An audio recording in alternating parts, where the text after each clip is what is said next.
Welcome to episode 24 of Feeling Through Live. I am honored to be joined by Cody today, who is a strongman. He was the 2015 World's Strongest Disabled Man, has 33 world championships, and that's just a small part of his story, of which we'll be getting into many other elements of it. So, Cody, thank you so much for joining us today.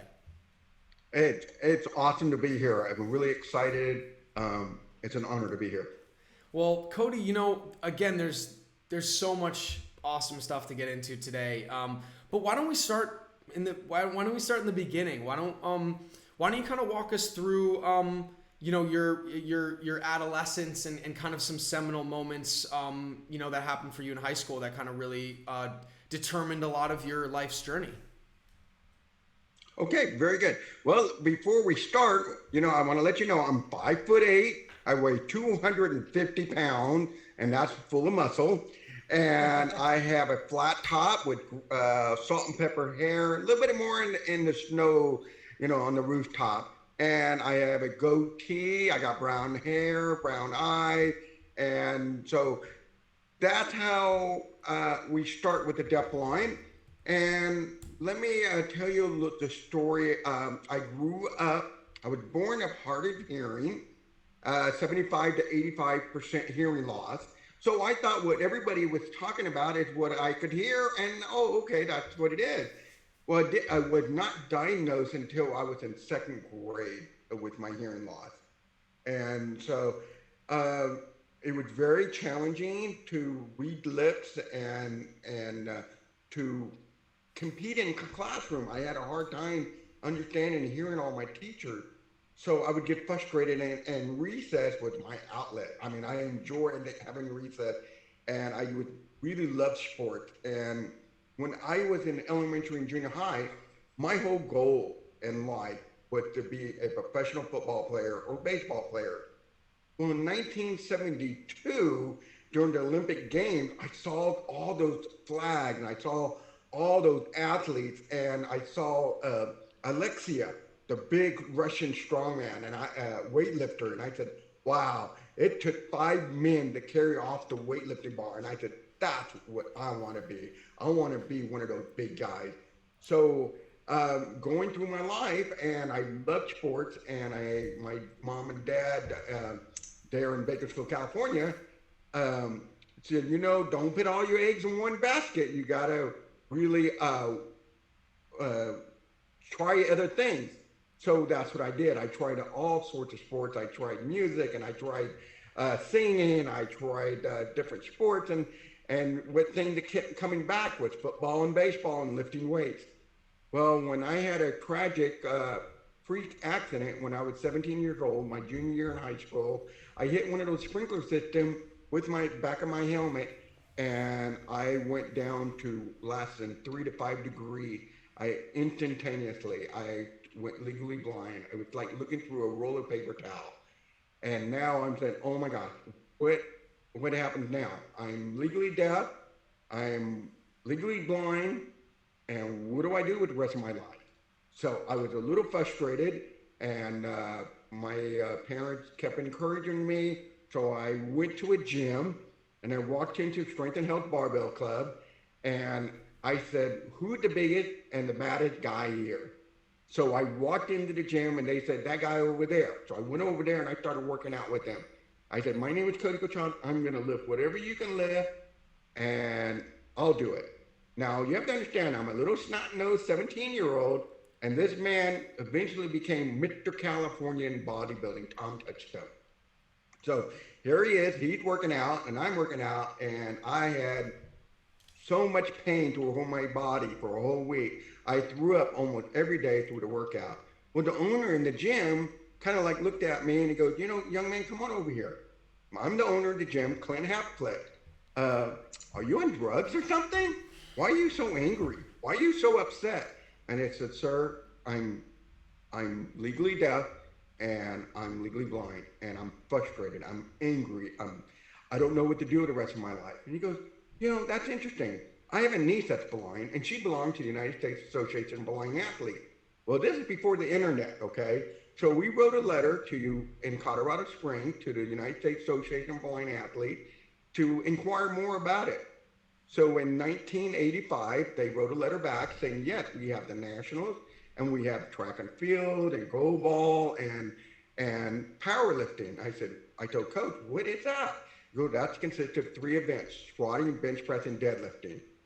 So there I am in the gym, and he started teaching me about lifting the weights and starting with the bar, and I was really bad. I was so pathetic. It was like, oh my God, I couldn't balance myself. I couldn't squat right. I kept messing up. But there's a big difference between quitting, failing, and just don't do it no more. Well, my coach said, there's no quitting in this gym. You can fail and you can mess up, but you got to keep trying the next day. Well, Doug, I have failed so many times, and I know what failing is all about, but there is no quitting. You know what they say? Quitters never win, and winners never quit. So I went to my first nationals, and guess what? I won it. And I won that first nationals for the blind, and I won numerous records, and I got numerous world championships. I've won 33 world championships for powerlifting for the able-bodied and the disabled. I was the first American to win the World's Strongest Man in 2015 in the standing division. But everybody said, wait a minute, you're blind and you're deaf, and well, how did you win the World's Strongest Man? Well, there's 2 categories. There's the wheelchair division, and then there's the standing division.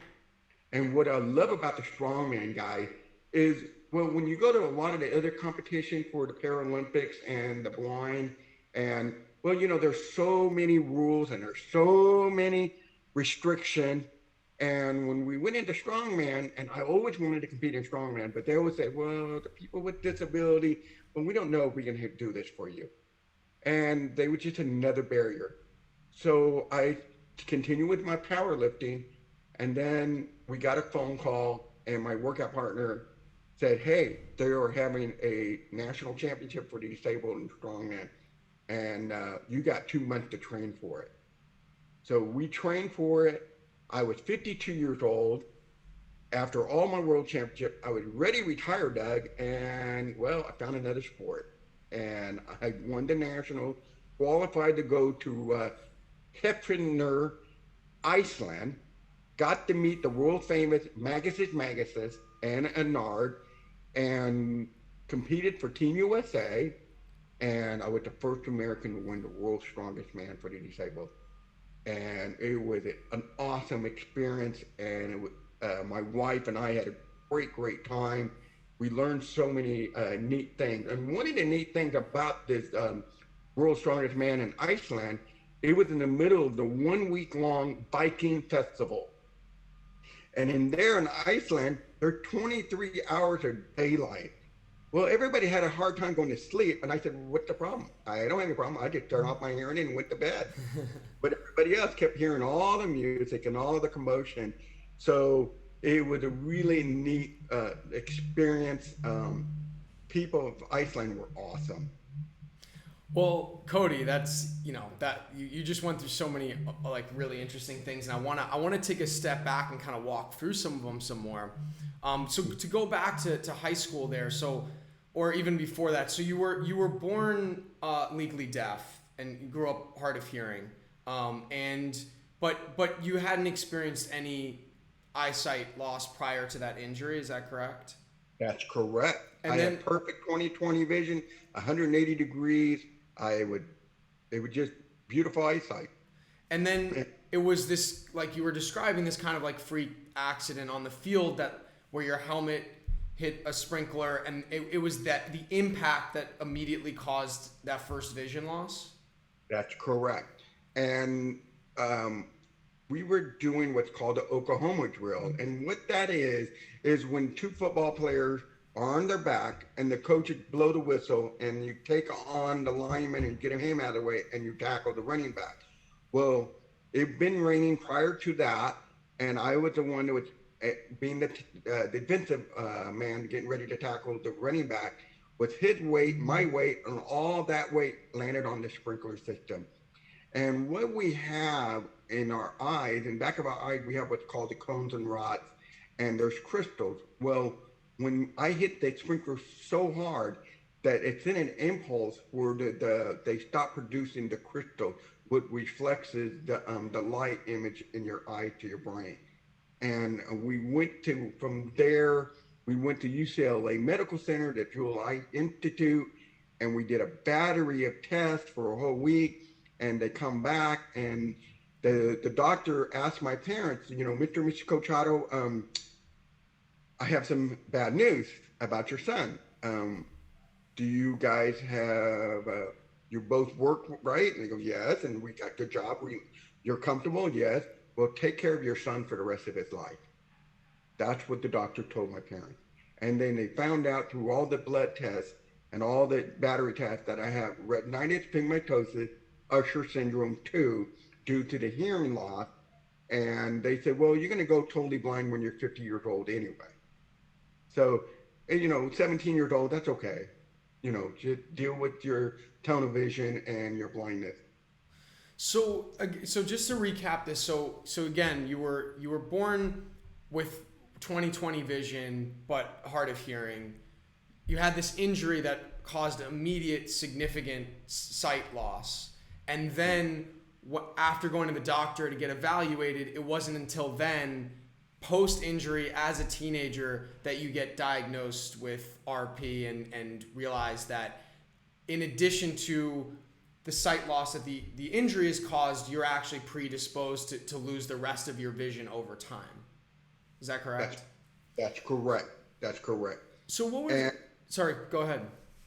And when, and you get angry and you get frustrated and, you blame God. Why me? Why am I going to go blind? I wanted to be a professional football player, baseball player. I wanted to go to the Olympics. Why are you picking on me, God? What did I do wrong?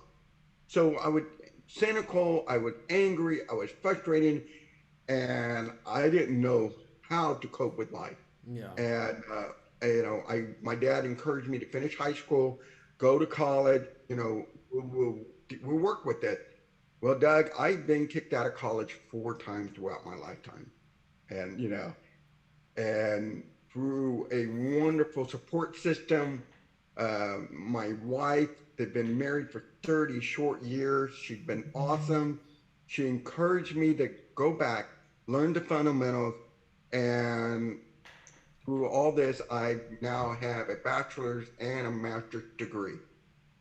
Well, that's amazing, and I certainly want to get to all of that in a moment. But again, you were talking about just connecting the dots here of some stuff you'd already talked about. But you're saying as a young man, getting this diagnosis, realizing that you're going to lose the rest of your vision, and obviously learning all this at a really young age, you were angry. Can you talk about a little bit more about how that anger has kind of been channeled into your weightlifting, and like the relationship between anger and being in a weight room and what that's like?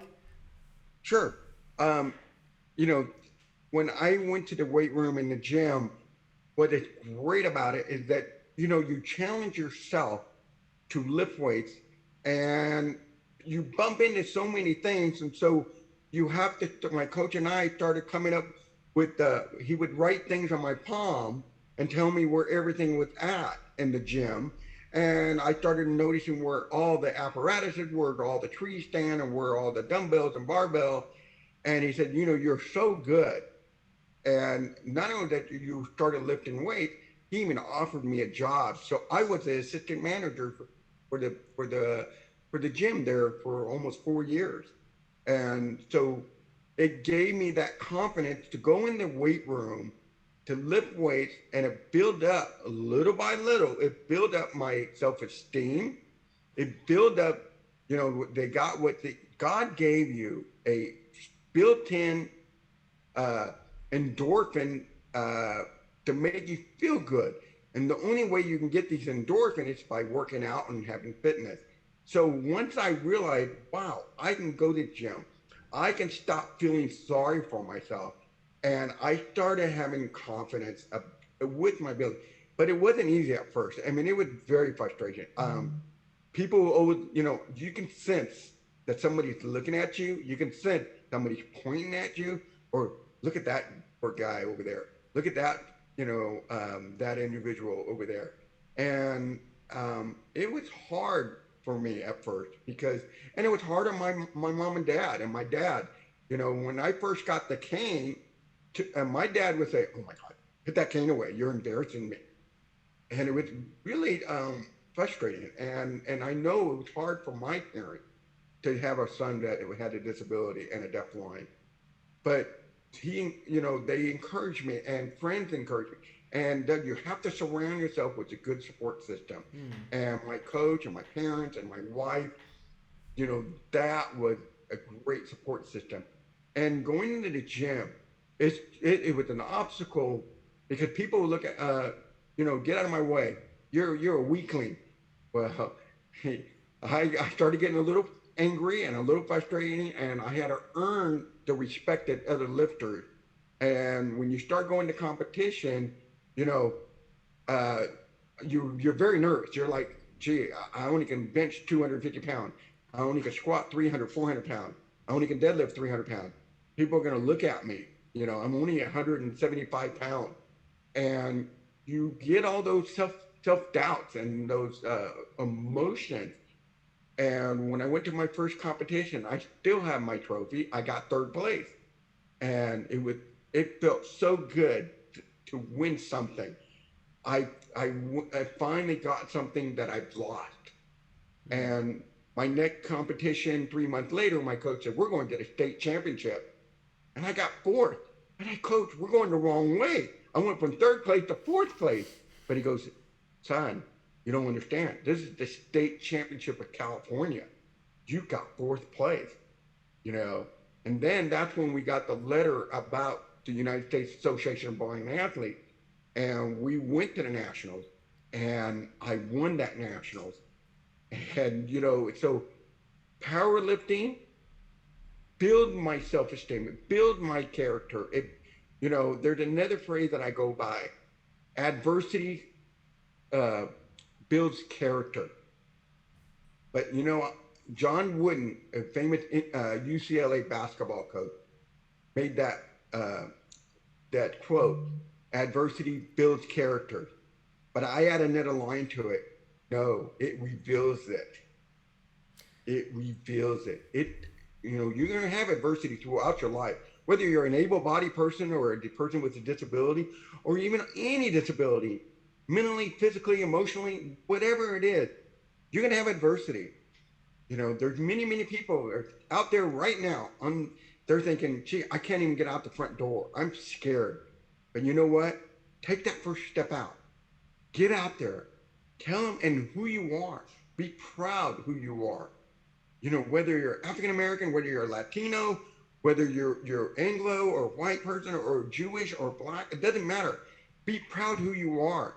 Be proud that you're a disabled person, a person with a disability, and pitch your chin and be happy, be strong, and you have to fight that. I had to fight that for many, many years. I was very self-conscious of who I was as a disabled person, a person that's deafblind, and a Latino. And just to kind of to talk about part of what you were just mentioning there, you talking about it was hard for your family initially to have a son who had a disability. I understand that you have two children of your own who you'd mentioned to me recently have disabilities. How do you think being someone with a disability yourself and having gone through what it is the challenge of having parents that struggle to understand and accept that, how is that translated into you being a father of two children with disabilities? I want to say I have a better understanding, I'm hoping, and I know the struggles they're going to have in their life because I've dealt with that. I've gone through those barriers. So I try to encourage both of my kids, and they're both different. Tabitha, our daughter, she has, Jolie, you want to jump in? This is my beautiful wife, Jolie, Hey. and she's going to help me out with our children. Trying to hold my tongue here. No, my daughter has a seizure disorder. When she was 2, she fell and she hit the back of her head. Actually, a puppy, German Shepherd puppy, jumped on top of her, and she got a contusion, and that seemed to bring on seizures that lasted 40 minutes straight to start Wow. off with. Yeah, and that since then she's continued to have seizures. She's on medication. She also has dysgraphia, and she has a learning disability. Um, my son, when he was born, 6 years later, it was a surprise. He was born with something called Mobius syndrome. He has no facial expression. His muscles are not sending. His nerves are not sending messages to his muscles so that he can smile or frown on you. And he has some learning disabilities as well. Um, you know, as being a, when first I had to deal and accept Cody's disability when we got married, and I knew there was a possibility, and even we still know that he can go completely deaf, and of course he's totally blind. So we knew that we would have to make some changes as life went on, because he would continue to lose some sight every time. And every time he did that, we went through the stages of loss. Angry, get frustrated, and then to a certain time, we would accept it. So when he went totally blind, it was like, okay, the cycle's already kind of over with.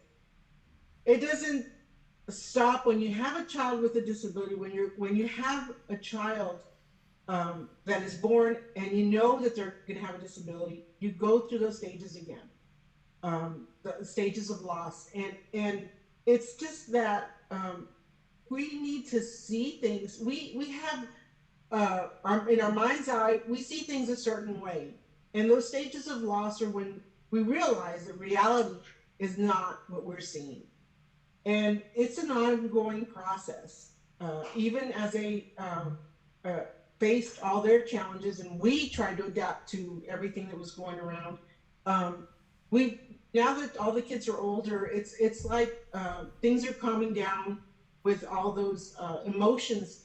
But now, as we're all aging a little bit, there are going to be there are other things that are starting to creep up, and I can kind of, it's like you're looking at the thunderstorm coming, and you know it's there, and you know you're going to have to deal with it. And at that point, I'm seeing it come, and I'm going to have to go through some of these stages again, and we're going to have to go through it, because if we don't support each other, then we become against each other, and that doesn't help anything. Yeah, that's really beautifully put. Cody, as your wife was just talking about, something that, we've certainly talked about on this platform before, is battling depression and loss. And that was obviously something she was just talking about, as far as, your collective journey as husband and wife, and your personal journey. Do you want to comment on that personally, as far as anything you'd like to add to that topic? When you first start out, you don't understand, and when you go to get your college education and you take different courses in college, and you begin to understand, this is more normal, and this is the problem, the reason I'm going through this. And when you take sociology and psychology and anatomy and physiology, and you read more about it, and going to college, I had to depend on, I'm trying not to get off track, but I had to depend on a lot of individuals to help me at the university. And the university had a student with a disability office, but the technology wasn't like we have it now, where we have a lot of text on books, on audio descript, or we have a lot of things on our smartphone and computer. There wasn't that many technology available to us, other than a CCTV and a cassette recorder. So I depended on a lot of individuals, and I had to communicate with them. And I was 35 years old, and I was like, well, I can't I can't communicate with you 17, 18, or 19-year-old young adult. But they were very patient with me. And I had to learn to be more grateful. And I had to learn to be more patient and be more accepting of individuals, because when you are an athlete, you set the tone, you set the pace, you set all the criteria and the bar. And I always had high goals for myself, and I set my goals at 100% every time in everything I did. Well, sometimes there's other individuals out there that said, well, we have to order the book, and that takes 2 weeks. And then we got to get the cassette recorder, and we have to get different people to read the book. Well, hello, I got a term paper due tomorrow.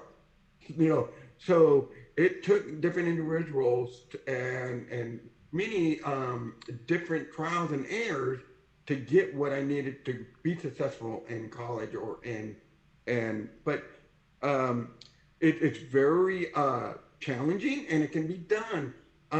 Going back to my disability and when you learn about your growth, uh, um, it was extremely frustrating and extremely. I was very bitter at society. I was very frustrated. Um, I try not to let that negative Nancy, so to speak, get into my train of thoughts, because you want to be a positive person, a positive individual. So it took a while to accept that. Okay, I do have limitations, and I just need to curb my frustration and limit that time with on frustration. Um, what I do, I give myself, when I would learn lost my eyesight, I kept calling Jolie, where's this? Jolie, find this. Jolie, where did I leave? And she goes, no, no, no, no, no. You got 15 minutes, and you must look for it for yourself. So she made that challenge to me to go find what I misplaced, to find where my books and my backpack. And she goes, you're making it really hard for yourself, sweetheart. You need your wallet, your phone, your backpack every time. Because when I came home from school, I used to throw everything all over the house. And then she, as a special ed teacher, she realized I have to teach him to be more independent. And through trial and error, she helped me become more independent. I know where my wallet is. I know where my keys are. I know where my phone is. And so it's a give and take. And I know parents are out there right now, or spouses, they're probably shaking their head. Oh yeah, I know what Mr. Cody is going through, because we're going through that. But sometimes you just gotta give that person. It's okay to fall down. It's okay that they bump themselves in the door. It's okay to trip over a step. We have to get up. We have to find the things, and we have to learn to be independent. And it's tough. My parents wanted to do everything for me, and that that was their way of knowing how to. They wanted to do everything. With my children, we give them that little leash, so to speak, and no, you'll have to try it yourself. We could teach you, but you have to be independent, and you have to learn. It's okay.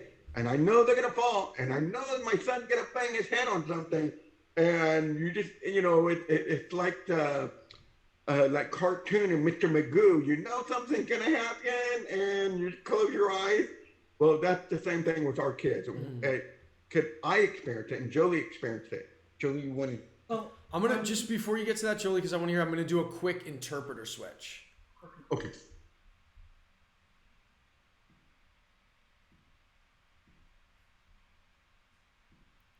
Alrighty. Jamie, could you step just a little bit to your right? There, perfect. Great. We're good to go. So yeah, sorry, Jolie, continuing. I'm sorry. One of the things that you mentioned was about the depression, and one of the things I remember is that when we were in California, he was basically denying a lot of the things that of his vision, and he felt like he was hitting his head up against a wall. Started to go back to college. His frustration was he lost that independence he had. He couldn't just drive anywhere anymore. Couldn't. So his sister helped him, would take him to college there, and he was Learning to use the bus yeah, system. learning to use a bus system and everything. Well, my dad had passed away, and I asked him if we could move back home with my mother at that time, because my dad and my mother were very close, and I was very concerned. Well, when we moved over, he said, "Yeah, let's go ahead and move." So we moved over here, and that added to the frustration that he had. We rarely talk about this, but he became so angry at first, and we discussed it. You know, I made sure that it was something he wanted to do as well. Not I didn't want to pull him somewhere, and he became very depressed because we don't live in the city, and it began to take over. And I remember going to work, and he would be in bed, and I'd come home, and sometimes he'd be in bed, and I said, no, I'm not raising, my daughter myself. You are going to get up, and you're going to do something. And it was difficult. It was very hard. He went through a very, very dark time. I'm not sure what exactly turned him around, other than the fact that, I had to make sure I didn't feed into that, and try to pull him out. He talked about taking his own life. And I understood that, but I made sure he knew that he was part. I mean, we were together in this, and we had a daughter to take care of. And, we're living with my mom, and it's like, that's not an option. Like, I don't even know why you think that's an option here. So I'm not exactly sure, like I said, what it was, but I mean, it was extremely difficult. I mean, I think it was like 3 or 4 months, or maybe longer at time. It was 6 months or more. Yeah, it was a long period. Um, I think everyone goes through those times, and you can come to the point where you realize, hey, something needs to change. And that's me, that's us, our thinking. One of the things, Doug, that, I would going back to University of Texas Pan American, one of my professors, and it was just like, okay, one of your assignments is to write a small brief story about yourself. So I said, wow, there's nothing to say about myself. And so I started writing a little, okay, so I like powerlifting. Yeah, at one time I won the national championship, and I won a world championship, and powerlifting for the blind. And it didn't mean anything no more, because it was very frustrating. I could tell I was losing more of my eyesight, and when I finally, the professor, when I got the paperwork, I was really proud of the paperwork and my term paper. So I turned it in, and a week later, the professor passed it back, and he read all the people's paper and gave them really high marks. And he goes, Mr. Cochado, meet me after class in my office. And I said, oh no, I'm in a lot of trouble here. So I looked for my professor's office and sat down, and he just said, you wrote a beautiful story, but you had a lot of grammatical errors, and you had a lot of subject verb agreement, and you got a lot of you misplaced commas and periods and quotation. And I'm looking at him saying, I'm sorry, sir, I don't know what you're talking about. And when he explained what I was doing, oh, okay, subject verb agreement, okay, I understand about the fanboy, and oh, okay, subject, and on all these grammar, and we corrected them. But what I appreciate the professor there at Pan Am, he was helpful, and he understood, because he was an athlete, and I was so grateful for him. And and he just said, I work out too. And I'm going, oh, okay. And I thought maybe a couple dumbbells, but no. He said, well, meet me in the faculty weight room. And I'm like, I'm only a student. That's okay. We'll get you in. So we worked out, we met, and this professor is Roberto Contreras, and he was my teacher and a professor. And I started teaching him everything I knew about lifting weight, and he got stronger, and he would teaching me everything about life and about family and what does it take to become a good college student and what did it become a good individual. And we became great friends, and we went to a lot of competitions together, and he drove, of course, and yes, I got all that accolade and I got all that attaboy, you're amazing, you're inspirational. But a lot of it also, a lot of people went up to Roberto Contreras and he said, that's amazing that you took him under your wing. And we kind of helped each other through it because he helped me through a lot through life. And so through Drolly and getting my self-esteem and my confidence and Mr. Roberto Contreras, and there's many others. There's other professors. I have to tell you about this one professor. I was trying to do a fundraising to go to Europe, to Holland, to a world championship for the blind. And this one professor, I walked in there and I said, sir, I have $100 bill. If you can last of being a blind person for one whole day, that $100 bill is yours. If not, you're going to help with my fundraising. And he goes, okay, I'll take that challenge.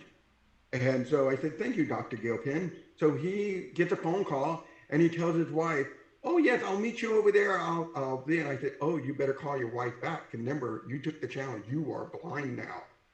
And he goes, what? I thought we were starting tomorrow. I said, no, we're starting right now, Dr. Gilpin. You are now blind. So I had an extra cane and we walked through the university I blindfolded him, and he ran into the rose bushes. He ran into shrubs. He ran into a bench. And I said, Dr. Gilpin, where are you going? He goes, I'm going to the men's restroom. And you go, no, sir, you're going into the women's restroom. He goes, Cody, how do you know all this? Because I'm a blind individual. I have to learn everything, the landmark of the whole university. And he goes, what? Because we blind people don't have people walking us around. We have to learn everything about this university. So he goes, and we finally get to the student union. His wife finally meets us there, and he is sweating bullets. And he just like soaked with sweat. He goes, okay, Mr. Cochado, how much money do we need to raise for you to get you to Europe? And I said, well, we need $2,000. And he goes, well, I'll start getting emails, and the university helped me out.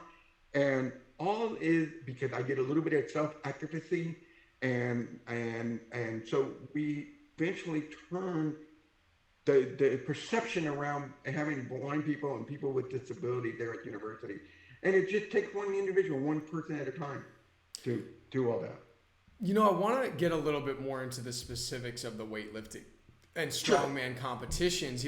As a young man, I grew up watching World's Strongest Man competitions on ESPN2, and I remember, looking up to Magnus for Magnuson and all those huge, massive strongmen of that time, and just what I find so interesting about particularly the strongman competitions is they're not just lifting so much weight, but they're lifting such awkward things. Like they're not lifting like barbells and weights. They're lifting boulders and cars. Can you walk us through a little bit of like what a strongman competition looks like and what kind of events you're partaking in? Oh yeah, strongman. There's 5 different events, and usually one of the events is you always pulling a car with a rope.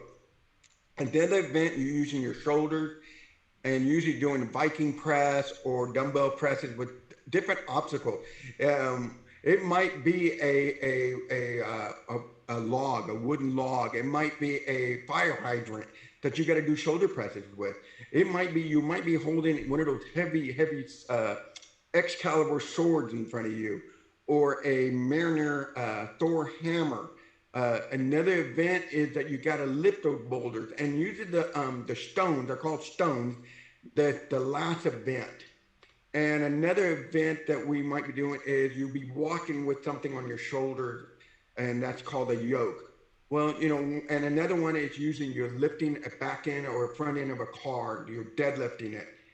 And one I love deadlifting, and I have to share this story. I was at the national championship, and What's a deadlift? the deadlift is when you have the apparatus at your knee and you grab the bar or the apparatus and you stand straight up, and usually it goes. You have to be back straight, knees locked, and usually the weight ends up at your top of your thigh. And so if you have long arms, it's great. If you have short arms, well, you'll be a good bencher. Well, one of the we were deadlifting a car, and they give you 5 minutes because the people with different disability, they give us an opportunity to feel the apparatus, like myself being blind, and feel the whole car that we're going to lift, and get yourself situated. And I got myself psyched up, and I tried to budge this car, and it wouldn't move. And I'm like, I went to my coach, and my coach said, "What's wrong, Cody?" I said, "It's heavy. I can't move it." Cody, it's a car. It's supposed to be heavy. I said, "Okay. You know what? I've been drinking too many Gatorade. I'm really nervous. I need to go to the men's restroom." So I grabbed his elbow. We go to the men's restroom. I get in the stall, and I said, "Oh, dear Lord, give me the strength to do this. Oh, I don't even think I can do this." So I did my business. I washed my hand. I go back out there in the hallway, and my coach said, "Are you ready?" And I said, "I think so." And he goes, "What?" And the young lady comes out, and she goes, "Woo-hoo, woo-hoo-hoo. All right, I lift the car 6 times." And I'm like, oh no, a girl lift the car 6 times. So I'm like, okay, good. Did you hear that? Yeah. You go, you gonna let a girl beat you? Oh no. So there I am. I'm getting all psyched up, and I grab the handle, and I go, "Cody, don't stop until you get to the lockout." So I'm lifting the car up. My knees are shaking. My body is shaking. I said, "Don't stop." So I stand up with it, and the judge said, "Down." And now it's 1. I said, "Oh, okay, I got 1." And I kept going. 2, down. And I kept going. 3, down. And I said, "Okay, I got it. I'm in the groove." And I kept lifting.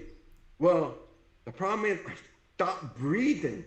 And I was getting a little lightheaded, and I'm going, oh, I better stop.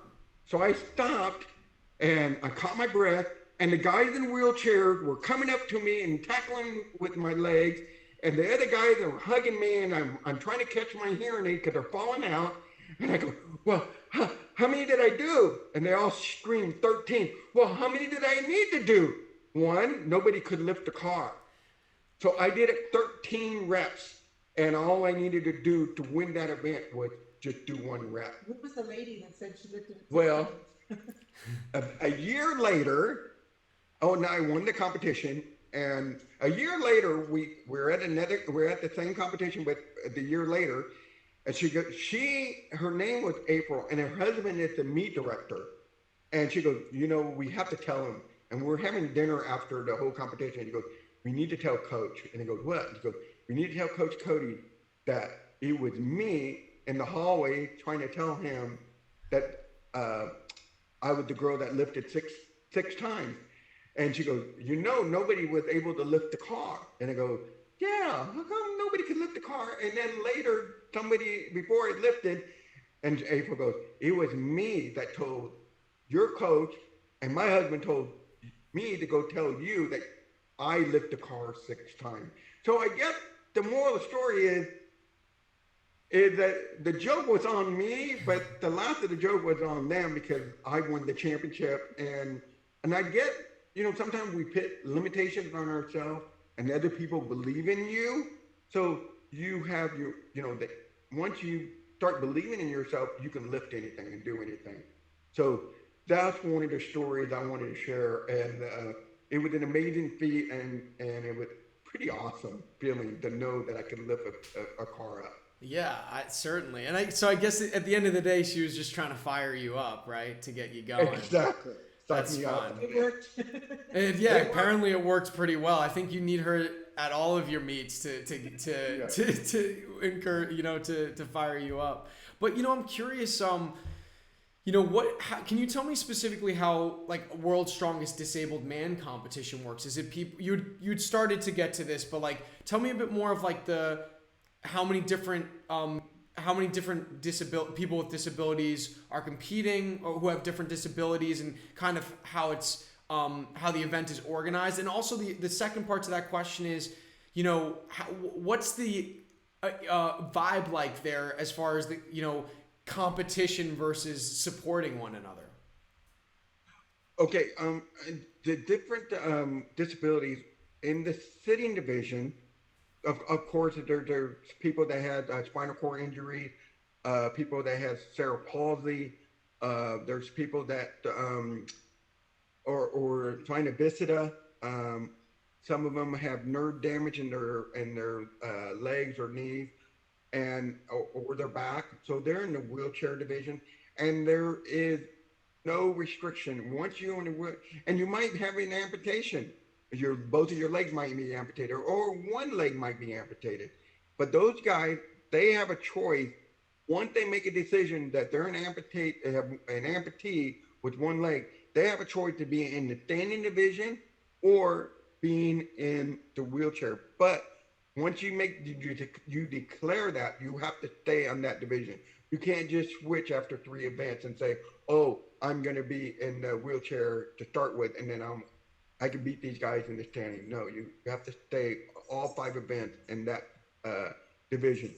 In the standing division, once again, you're going to have amputee. You're going to have a one-arm amputee. We have a gentleman that served in the U.S. Marine Corps, and he had a improvised explosive device blow off his arm.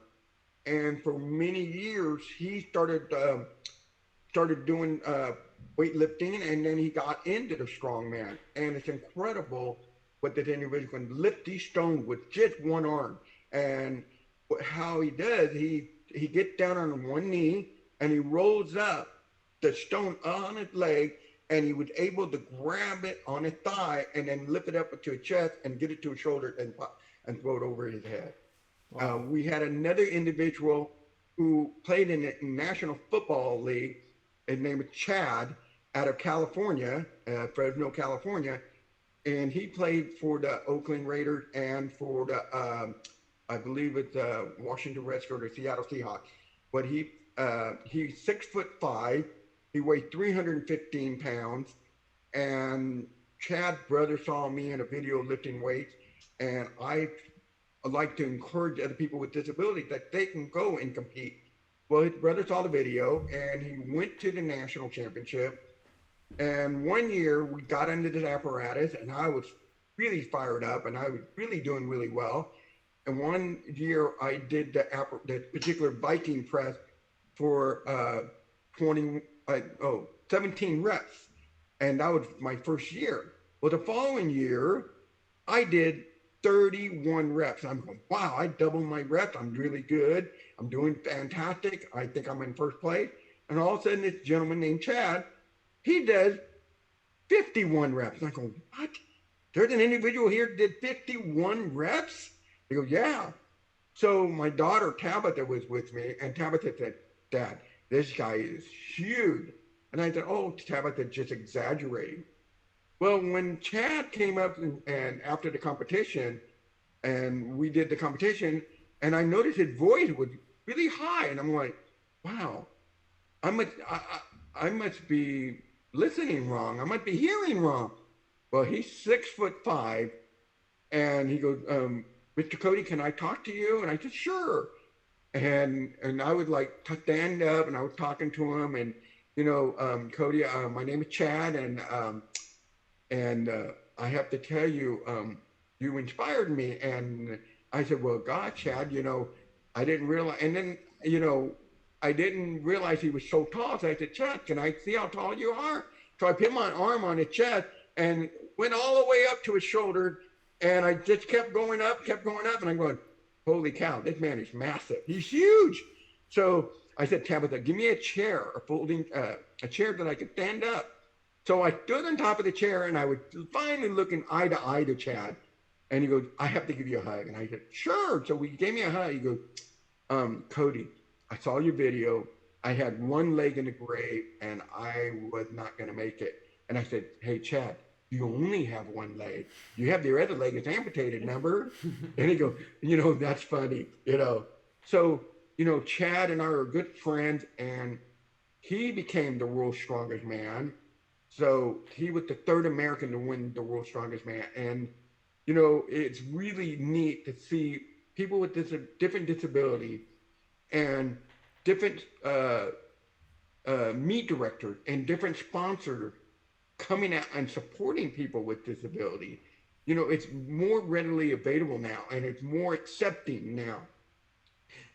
For the blind and for people with that are blind and doing sports strong events, they look at it like, oh, you guys are a freak, you guys are different. That's not what a blind person's supposed to be. They're supposed to be frail and thin. And so when you see an individual that's big and strong, it don't fit that image, that box that the society wants to see. And we want to just be healthy. We want to live healthy. We want a healthy lifestyle, and that's why we do powerlifting and strongman. To me, it gives me the strength and the courage, and I hit a lot of obstacles. So when you're strong and muscular, the obstacles don't hurt as bad. So you're. Oh, sorry. Go ahead. Just to kind of finish up on that. When I've been to a few of the competitions because they were overseas and I had to help them. The thing is that the camaraderie there is very different from other competitions. Everyone is cheering for each other because they know how much they've struggled in everyday life, and just to see someone competing, just to be there is such an incredible feat for these athletes. Just for them to continue to lift weights. There's so many obstacles. There's gentlemen with ataxia, that has, but they never know what's what's in their future. So this is basically for the now. And so the athletes encourage each other and all the different countries. Yeah, all the different countries. And it becomes more of a camaraderie that I haven't seen in any of the other types of competitions. You've talked about, you were talking, Cody, about the significance of being a strong man to yourself, of how it's been a place for you to channel, initially your anger and frustration of, your disability and the challenges that created, and also what it's meant to other people in the competition, the way you connected with Chad and how you really helped inspire him to turn his life around, and the connections that you all form at these events with each other, and what Jolie was just talking about of that camaraderie at the events. What do you think it means to other people when they hear the title World's Strongest Disabled Man? What kind of specifically, adding that disabled part next to World's Strongest to kind of like terms that don't feel like people normally associate with each other? What do you think that means to other people when they hear that title? Well, it depends if the individual has a disability or they have a family member that has a disability or they know somebody. They think it's fantastic. They think it's awesome, And then a person that don't know what it's like to have a disability or know a family member that has a disability, they think it's neat, and and then after a while they start realizing, wow, that is awesome. That is neat. You know what I'm saying? And then they go, I didn't even know, I had an image. I saw you at like that book with the cover, I put you in a box right away. I didn't realize you were the world's strongest disabled man. And so it changes their perception and about us and about me. And it's hard. It's hard at first because, when people see people with disability, they pity you a lot. or they don't show the empathy now. Now it's much different. In the 2010, I'm going to say in 2010 and now, I think there's more acceptance of people with disability. People that win at World's Strongest Disabled Man, when you win uh, the world championship, they say, "Yeah, you earned it. Yeah, I have a lot more respect for you." At first, there was no. It was almost like the Special Olympics. Well, we'll give a medal to every individual. Now they understand you have to earn that title. So yeah, it's kind of ironic that you brought that question up. It's much different now than it was 10, 15, 20, 30 years ago. You know, it's trying to earn the people's respect. And that's all we're trying to do. I want you to respect me as much as I respect you.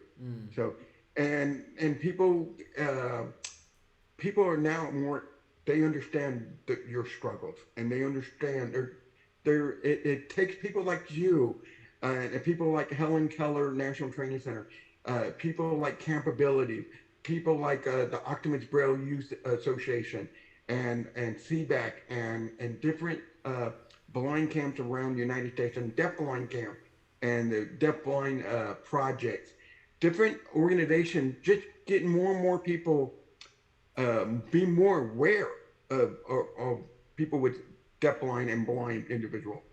Um, so and they're all different. Yeah.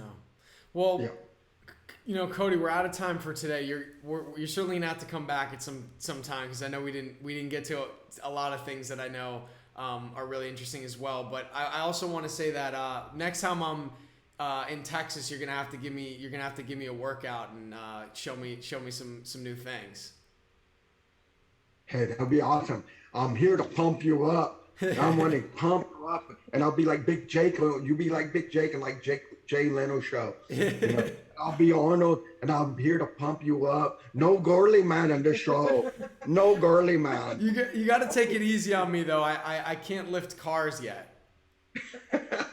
It'd be an honor, and and we'll make the workout where people can, if there are audience and people on the internet, they can go get a water bottle, and we'll do a workout, a simple workout, and it'd be awesome. It'd be a neat thing. I would do it. 100%. Okay, cool. You're giving me an idea to. We'll have to film a workout video for you and put that up there for people. So maybe we'll get back to that. We'll talk about that. But thank you so much for joining us today, and sharing your story, and certainly as someone who obviously connects with a lot of people in the deafblind community.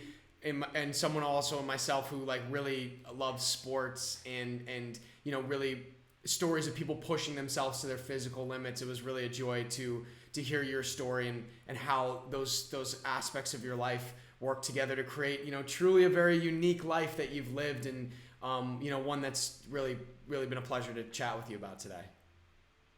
No, I thank you for helping me share my testimony and my story to everybody. And to Jolie, would you like to finish? No, yes, I appreciate you, because we didn't have people that we knew who were deafblind. We didn't know what, that we were putting limitations that we shouldn't have, and that's one of the things. It's just open people's eyes to the fact that there's, the sky's the limit, truly. Well, thank you, Jolie, for also joining us today and sharing that. And thank you to all of you who tuned in today. We'll be back again next week, as always, with another episode of Feeling Through Live. Same time, same place. And until then, have a great weekend. Bye, everyone.